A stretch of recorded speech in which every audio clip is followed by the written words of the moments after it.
What's up, y'all? Welcome to another edition of Bardo's Breakdown. I got my man, Darrell Hill. Darrell, thanks for joining us. Thanks for having me, bro. We're going to have fun in this interview, man. Getting to know Darrell and talking to him.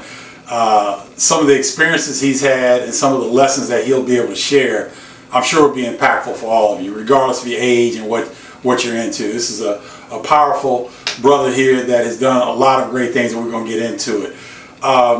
First I want to talk about you being a Chicago native, and we're going to kind of go chronologically. We're going to start like your high school years and work up through that. Okay. So you're in the south suburbs. You're growing up in the south suburbs of Chicago. You get a chance to go to Mount Carmel.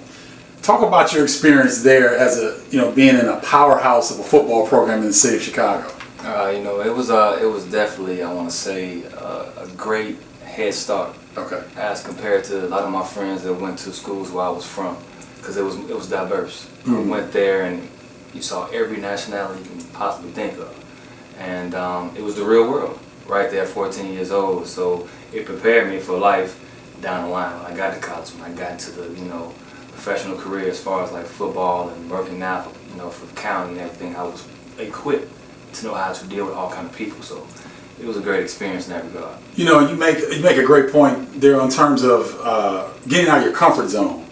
What happened to some of your friends that stayed in their comfort zone in high school? What ended up happening to them? A lot of my friends, for the most part, they were caught in the neighborhood.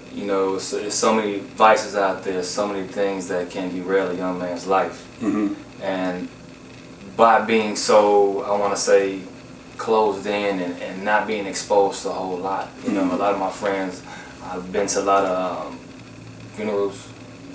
Some of your friends from high school? Yeah, funerals, and a lot of buddies, are in jail right now. But a lot of friends are doing well. Okay. So it's not all negative. Sure. But in the same breath, I would say I was just more prepared for the real world. Mm-hmm. When you go to a school and everybody looks like you, you're kind of behind the 8 ball when you get to college and everybody doesn't look like you. That's right. So I was more prepared.